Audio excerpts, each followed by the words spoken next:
Welcome back to another Dragon Ball Super review, in which today I will be reviewing episode number 23 for you guys, in which Goku and Vegeta begin the episode training within the Room of Spirit and Time, wrapping up their training. They did not show their Super Saiyan Blue forms, nor did they get into their original poses that we saw in the manga as well, but that's cool. So what happens after that is we cut to Earth, and Whis is there with a megaphone yelling to everybody, you know, if you need to use the bathroom, go use the bathroom, because he's there, he's ready to go with his transporter cube, and he's telling everybody to use the bathroom because it's going to be a long trip.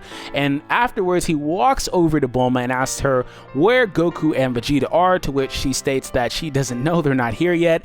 And at that point they show up boss style, okay? So they show up, they pop in there like, what's good, ma? And they got these beards on, you know?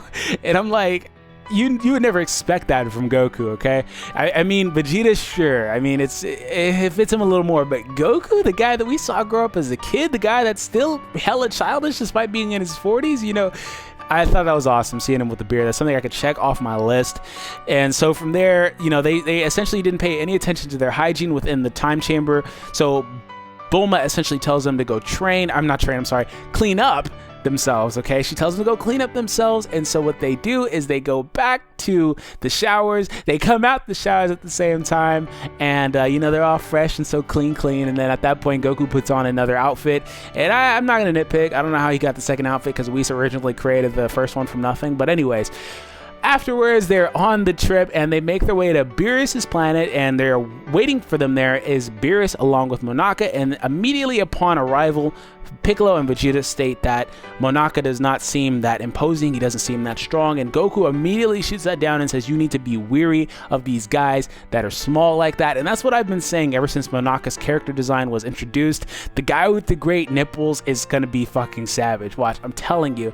So what happens is Goku asks to spar with him, and Beerus shoots that shit down. He's like, no, your focus is Universe 6's competitors. So they immediately begin to walk away and head back to get ready to leave, and at that point Goku cannot contain himself, and he unleashes a sucker punch straight into Monaka's face, and Monaka bitches up, I'm not gonna lie.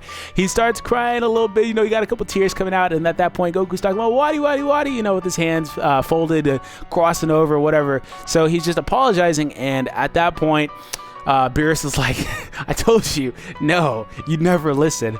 And so Monaka's just tearing up, and you know, they leave, okay? So they are on the damn the transporter cube is what I'm gonna dub that, hashtag transporter cube. And you know, we just get a lot of funny comedy here. You know, they come across the Super Dragon Balls, and literally those things are ginormous, and everybody's in awe at them. And there's a scene in there with food. Chi-Chi's cooking, she brought the grill somehow, and you know, Chi-Chi's cooking, and Vegeta's like, oh my god, real food for the first time in 3 years, and he fucks that shit up, okay? So they arrive on the nameless planet. Immediately upon arrival, Beerus has Whis change the decor of the seats. He does not like those seats, so he changed them up. And so what happens after that, and I'm glad they did this, this is another thing I could check off my list for Dragon Ball Super. Goku and all the other competitors head to the testing grounds to take their written exams, and upon during the trip, Goku comes across the Kais, okay? So he sees that Kibito and the Supreme Kai are separated, and he asks them, how did this happen? And they actually say that they went to Planet Namek to wish for the separation. So I'm glad they stuck with that in the anime, because the manga and the anime have been very inconsistent between one another. Honestly, it's a toss-up when it comes to things that they say and do in the anime, expecting them to happen in the manga, and so on and so forth, back and forth. Because, and a prime example is the fact that Super Saiyan Blue has not been name dropped in the anime yet.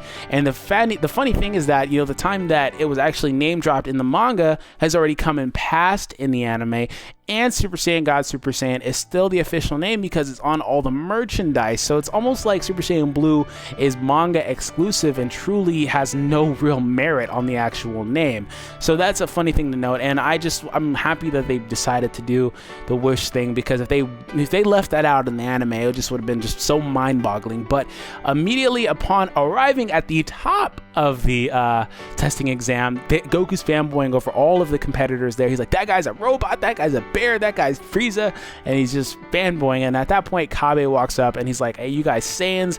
And Goku and Vegeta respond yes, and then that's when they get into the whole dialogue about the differences between the Saiyans in Universe 6 versus Universe 7 and how they're good guys over there. There was no Frieza, they wear the original attire, they reside on the original planet, versus, you know, all the things that we've become accustomed to with our Saiyans in our universe. So after that, the test commences. Majin Buu, just like in the manga version, is the only one to actually fail the test, but at least in the anime, they did not make him seem incredibly dumb.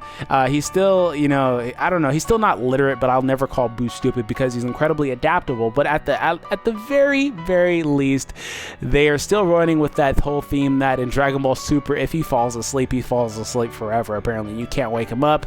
So that's cool, as long as they're sticking to it. I mean, that's an inconsistency in and of itself, but it is okay. So immediately after that, Goku and Botamo both step into the ring, and the episode ends there. So amazing time to be a Dragon Ball fan. Amazing content, amazing storytelling, amazing world building. I mean, I am so hyped for this. I just don't know. I can't lie. I checked out at certain points during the Resurrection F arc because it was a letdown. Sometimes it was kind of killing the excitement of Dragon Ball Super for me, to be completely frank with you guys.